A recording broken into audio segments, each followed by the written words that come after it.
अस्सलाम वालेकुम, हमारे साथ मौजूद है इस वक्त फहमीदा यूसुफी साहिबा।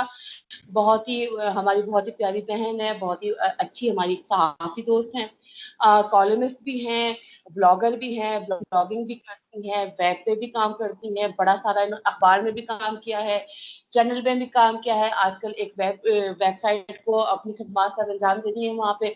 बड़ा इनका एक्सपीरियंस है और इनका माशाल्लाह मिजाज इतना अच्छा है कि ये हर किसी को अपना पसंदीदा कर देती है। अस्सलाम वालेकुम फहमीदा यूसुफी साहिबा, बहुत शुक्रिया आपने मुझे वक्त दिया। वालेकुम सलाम। और कंवल तुम्हारा भी बहुत बहुत शुक्रिया। और कंवल तुम खुद भी बहुत अच्छी हो ऑब्वियसली, और हमारा एक बहुत प्यारा बॉन्ड है जो हम शेयर करते हैं एक दूसरे से। जो है कभी जो है लड़ते भी है एक दूसरे से, लेकिन ये कि बहुत प्यारा बॉन्ड है हमारा हमेशा से। बिल्कुल, बहनों में और दोस्तों में ऐसा चलता रहता है। फहमीदा, आपका माशाल्लाह एक्सपीरियंस बहुत जबरदस्त है माशाल्लाह से सहाफत का। आजकल जो खवातीन के हवाले से सहाफत के ऊपर एक बात आई हुई है, मुख्तलिफ हलकों से, मुख्तलिफ जगहों से टारगेट किया जा रहा होता है खवातीन सहाफियों को, आप क्या कहेंगे? इस पर कंवल मैं ये कहना चाहूंगी कि ये कोई पहली बार नहीं है, लेकिन अब ये है कि खवातीन जो है वो जब मतलब आज से अगर हम 10 साल पहले, 13 साल पहले, 15 साल पहले देखें, तब भी जो है जब नया नया जो है वो इलेक्ट्रॉनिक मीडिया आना शुरू हुआ था और उस वक्त भी खवातीन आना शुरू हुई थी, तो भी उनको जो है वो डेस्क पे और बहुत ज्यादा जो है वो रेजिस्टेंस का सामना करना पड़ता था, और बहुत सारी चीजें जो है वो होती थी, क्योंकि बेसिकली हम एक मर्दों के माशरे में जो है वो रहते हैं। और अब चूंकि डिजिटल मीडिया है और हम सबका एक स्ट्रॉन्ग प्रेजेंस है, हम जर्नलिस्ट भी हैं और हम जो है वो क्या कहते हैं सोशल मीडिया पर अपनी प्रेजेंस शो करते हैं, तो हमारी जो पॉइंट ऑफ व्यू होता है वो अब ये बिल्कुल जरूरी नहीं होता कि जो अगला सुनना चाहे वही हमारा पॉइंट ऑफ व्यू हो। और हम जो है जो कुछ जो सब अच्छा है, सब ओके की रिपोर्ट ही जो है वो प्रेजेंट करे, चाहे जो है वो प्रोविंशियल गवर्नमेंट हो, चाहे जो है वो हमारी फेडरल गवर्नमेंट हो। तो ऑब्वियसली हम एज अ जर्नलिस्ट जो है हमारा काम है ये, कि जो हमें लगता है कि जिस जो सच है और जो कुछ हम महसूस करें वो हम सामने लाएं। अब उसमें हो रहा पता है क्या है, अब हो रहा ये है कि हम जो है ना वो मुख्तलिफ जो पॉलिटिकल पार्टीज हैं, मुख्तलिफ जो इन्फ्लुएंसर्स ग्रुप्स हैं, है ना, डिफरेंट डिफरेंट, उनके जो है वो हम आ गए निशाने पर। अब प्रॉब्लम ये होती है कि अगर हम किसी एक पॉलिटिकल पार्टी के बारे में बात करते हैं, उनके उनके जो सोशल मीडिया विंग्स हैं वो हमारे खिलाफ जो है वो स्टार्ट कर देते हैं। ठीक है, और वो फिर जो है वो ट्रोलिंग जो है वो अब्यूज से पहले अब्यूज पे शुरू होती है, फिर जो है वो आपके पर्सनल कैरेक्टर असैसिनेशन पे आती है, फिर वो आपकी जो है क्या कहते हैं फैमिलीज तक आती है, उसके बाद जो है बात जो है वो बहुत बढ़ती है, थ्रेट्स आपको जो है वो मिलना शुरू हो जाते हैं। दूसरे के बारे में बात करें तो वो कहते हैं कि आपने इनसे लिफाफा पकड़ा है, तीसरे के बारे में बात करें तो वो जो है वो बताते हैं कि आपने उन दोनों से लिफाफा पकड़ा है। तो बहुत जो है सिचुएशन जो है वो बहुत सीरियस है और बहुत ज्यादा सेंसिटिव है। As a female, as a journalist, हम लोगों के लिए बिल्कुल जो है वो आसान नहीं हो रहा, क्योंकि ऑब्वियसली आपको पता है, आप खुद भी मीडिया इन्फ्लुएंसर ही हैं, कि जो है हम अपनी बात जो है वो सोशल मीडिया पर और धड़ल्ले से रखते हैं, क्योंकि हमारे पास तो प्रिंट और इलेक्ट्रॉनिक की एडिट्स की जो है वो जो है कहना चाहिए कि लिमिटेशंस नहीं होती। तो जो हम कहना चाहते हैं, रखना चाहते हैं, हम और ज्यादा जो है वहां पर ओपनली रख देते हैं, राइट। और अगर हमारी बात किसी को बुरी लग रही है तो हमारे जो मर्द हजरात हैं उनमें टॉलरेंस और पेशेंस बिल्कुल जो है वो नहीं रहा है। और बिल्कुल। किस किस किस्म की जो है वो ट्रोलिंग होती है, आप उस खुद भी जो है उसका निशाना जो है वो बनती हैं। तो वो जो है वो हमारे मतलब आप मेरे पॉइंट ऑफ व्यू से जो है एग्री मत करें, ना करें, लेकिन आपको ये राइट किसने दिया है कि आप मुझे गालियां दें, मुझे जो है मेरे घर वालों को गालियां दे, मेरे कैरेक्टर पे बात करे, मेरी फैमिली पे बात करे, मेरी पिक्चर्स की ट्रोलिंग शुरू कर दे, ट्रेंड्स चला दे, ट्रेंड्स चला देते हैं ट्विटर पर, और जो है वो और फिर वहां पर अपने जो इमेजेस जिन लोगों को हमने ब्लॉक किया होता है वो लगा लगा के जो है वो लिखेंगे आस्खर आस्खर आस्खर। तो जी, ये बहुत परेशान कुन सिचुएशन। जी कमल। अच्छा, जैसे कि आपने कहा कि मर्दाना मुआशरा और वो ख़वातीन को ज़ाहिर सी बात है जिस तरीके टारगेट किया जाता है, ऑब्वियसली मैं भी इस चीज़ का निशाना रही हूँ, बल्कि मैंने आपसे एक कंप्लेंट भी की थी, आपको याद होगा। बात ये है कि हमने ये भी देखा है कि ना सिर्फ खातून सहाफ़ियों को टारगेट किया जा रहा होता है, बल्कि अब तो ये भी हो गया है कि अगर कोई खातून अपने बच्चों को घर से लेके निकलती है और उसके साथ कोई ज़्यादती हो जाती है जनाब, तो हमारे यहाँ जो पुलिस है वो ये कह रही होती है कि नहीं, इस रास्ते से नहीं जाना था, रात का चूंकि 1 बज रहा था तो उस रास्ते से जाना था। मतलब निजाम इंसाफ हमें ये बता रहा है कि भाई वहां पे हम मौजूद नहीं है, पर यहाँ पे हम मौजूद हैं। और अफसोसनाक सूरत हाल ये है कि जो औरत के साथ ज्यादती हुई तो हुई, मुलजिम भी वही और विक्टिम भी वही, विक्टिम तो वही है ही, मगर उसके साथ साथ उसको शरीक जुर्म भी गर्दान दिया जाता है कि वो रात के 1 बजे बाहर निकली क्यों और उसने इस रास्ते का इंतखाब किया क्यों। ये कैसा मुआशरे किस दिन जा रहे हैं हम।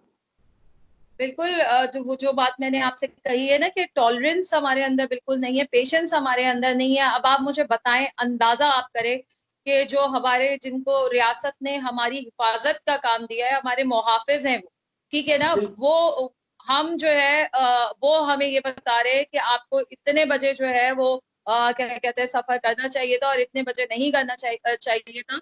तो मैं उनकी खिदमत में ये बात आपके प्रोग्राम से भी जो है वो कहना चाहूंगी कि जो है वो क्या कहते हैं, औरत तो जो है ना वो दिन दहाड़े भी पाकिस्तान में, और जो पंजाब का क्राइम रेट है ना वो वो जरा वो उस पे नजर डाल ले, और उसके बाद जो है खवातीन के खिलाफ जिस कदर, जो खवातीन और बच्चों के खिलाफ पंजाब से जिस कदर केस जो है वो अभी से 2020 में अभी तक रिपोर्ट हुए हैं ना, वो जरा उस पे नजर डाल लें। और वो सारे वाकयात जो है वो दिन दहाड़े हुए हैं। और अगर खातून जो है वो अगर रात में सफर कर रही थी, तो मेरा यही ख्याल है मेरा कि वो बहुत उनको जो है वो ये शायद मान था, ये शायद यकीन था कि उनके जो है वो सेफली पहुंचेंगी। और उसके बाद आप इतना इतना इररिस्पॉन्सिबल स्टेटमेंट दे रहे हो, और जो कुछ पंजाब पुलिस और वहां पर कर रही है, 3 दिन से आप भी उनके ड्रामे देख रहे हैं कि जो है वो पकड़ लिया, फरार हो गया, देख लिया, कर लिया, जो तमाशे अभी तक चल रहे हैं वहां पर। तो उस पर अब मैं मतलब मैं डर गई हूँ। और ये बात नहीं, वहां से पंजाब की बात क्यों करे, अभी कराची की बात, अभी जो छोटी बच्ची परवा का केस जो मैंने कवर किया है, अगर मैं कवल आपको बताऊं, उसके बच्चों, उस बच्ची की फैमिली से जब मैंने बात की है, तो उन्होंने जो मुझे इतने लर्जा देने वाली बात बताई है, वो मैं आपसे भी इस फोरम पे भी शेयर करना चाहती हूँ। कि उनका ये कहना था कि उनको अपनी बच्ची की गुमशुदगी की सिर्फ जो फर्स्ट रिपोर्ट होती है, जिसको हम कच्ची रिपोर्ट कहते हैं, वो करने के लिए 3 साढ़े 3 घंटे लगे। 3 साढ़े 3 घंटे एक 5 साल की मासूम बच्ची की गुमशुदगी की। जबकि जो है वो मेरा ख्याल है कि हम सबको अंदाजा है कि जो है बच्चे गुम हो चुके, 24 घंटे से ज्यादा उसकी गुमशुदगी को हो चुके थे। उसकी रिपोर्ट दर्ज करने में 3 साढ़े 3 घंटे लग रहे हैं। वहाँ जो है वो कोई खातून जो है वो महफूज नहीं है, हम सोशल मीडिया पर महफूज नहीं है। तो आप बताएं हम करें तो क्या करें, फिर वही करें कि हम जो है वो हर बात के लिए जो है चीफ ऑफ आर्मी स्टाफ को खत लिख के, DGI SPR को खत लिखें, तो बाकी इन सबको घर भेज दे, फिर जो है फिर इन लोगों को घर भेज दे। बिल्कुल। अच्छा, एक ये होता है हमारे यहाँ, मैं भी मुसलमान हूँ, आप भी मुसलमान हैं, अल्हम्दुलिल्लाह, हमें फ़ख्र है इस बात पे। मगर हमारे यहाँ बहुत से लोग ये कह देते हैं कि जनाब वो चूँकि खातून अकेले घर से बाहर निकली थी, महरम का साथ होना ज़रूरी है। चलें ठीक है, बहुत ज़रूरी है। मगर अफ़सोस इस बात पे होता है, आप भी सहाफ़ी हैं, मैं भी सहाफ़ी, हम सब ने देखा कि हमारे यहाँ तो इतना हद तक हम पस्ती में चले गए कि किसी खातून की अगर कब्र बनाई जाती है, तो उसमें से निकाल के भी मुर्दे की तौहीन की जाती है, उसके साथ बदतहज़ी भी की जाती है। तो क्या उसमें भी महरम का होना ज़रूरी है, कब्र में भी? मतलब औरत तो कब्र में भी महफूज नहीं है। क्या कहेंगी आप? बिल्कुल। और अगर मैं आपको याद दिलाऊं तो साने ताइवाल पर जो फैमिली सफर कर रही थी वो अपने महरम के साथ ही थी, जिसको दिन दहाड़े जो है वो गोलियों से भुना था। तो यही वाली बात है कि आप तो कब्र से भी निकाल कर जो है वो बेहुरमती कर रहे हैं, आप तो घर पे जो है वो औरत को नहीं छोड़ रहे, आप दिन दिहाड़े जो है वो नहीं बख्श रहे, आप एक मासूम बच्ची को नहीं बख्श रहे, आप एक औरत को नहीं बख्श रहे। तो वही तो मैं पूछ रही हूँ कि मतलब हम जा कहाँ रहे हैं, हमारे मुहाफिज कर क्या रहे हैं, चाहे वो सिंध पुलिस है, चाहे वो जो है पंजाब पुलिस है, वो किस किस्म के बिहेवियर को फॉलो कर रहे हैं, क्या कर क्या रहे हैं, और क्या जो है वो करना चाहते हैं, क्या मतलब अब ये FATF जो है वो हमारे सरों पे खड़ा हुआ है, पाकिस्तान जो है वो ग्रे लिस्ट पे है, और कितना बड़ा खतरा हमारे ऊपर जो है वो है। और हम क्या कर रहे हैं, हमारी सिचुएशंस आप देखें कि किस किस्म की हमारे सामने जो है वो आ रही है, कि तले ऊपर की जो है वो रेप की वाकयात ऊपर नीचे जो है वो रिपोर्ट हो रहे हैं। और उसके बाद जो है जिस किस्म की इन्वेस्टिगेशंस हो रही है उसके ऊपर तो जो है वैसे सिवाय सर पीटने के मैं कुछ मतलब मुझे 3 दिन से जो है वो मुझे रियली मैं आई एम रियली शॉक कि मैं कहूँ तो क्या कहूँ। अपनी ट्रॉलिंग देख के जो है वो मैं इतना शॉक नहीं हो रही, जिसके इन्वेस्टिगेशन देख के मैं शॉक हो रही। जी, अच्छा आखिरी सवाल, जैसे आपने अभी FATF का ज़िक्र किया, हमारे यहाँ ये ख़वातीन के साथ मामलात हैं, अफ़सोसनाक हैं, बच्चों के साथ मामलात हैं, अफ़सोसनाक हैं। उसके साथ हमने एक और चीज़ भी देखी है फ़हमीदा, हमारी जो ज़िंदगियाँ गुज़र गई हैं, हमने तो कभी ये नहीं सोचा कि कौन सुन्नी है, कौन शिया है, कौन वहाबी है, कौन अहले हदीस है। हमने तो एक-दूसरे के साथ खाया भी है, पिया भी है, वक़्त भी गुज़ारा है, स्कूल, कॉलेज, यूनिवर्सिटी सारी लाइफ़ में हमारी अच्छी एक दूसरे के साथ दोस्तियाँ रही हैं।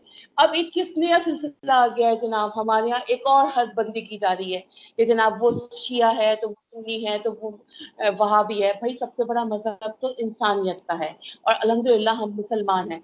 तो ये अब वो FATF का वाले भी बात है। तो ये तमाम मामलात क्या FATF को लेके ही किए जा रहे हैं या वाकई हमारे अंदर वाकई नफरत आ गई है? जबकि मुझे तो नहीं लग रहा। मैं सैयदा कमर ज़हरा हूँ, आप फहमीदा यूसुफ़ी साहिबा हैं। हम आज भी उसी मोहब्बत प्यार से बात कर रहे हैं जैसे आज से 2 साल पहले, 3 साल पहले, 5 साल पहले करते थे। जी।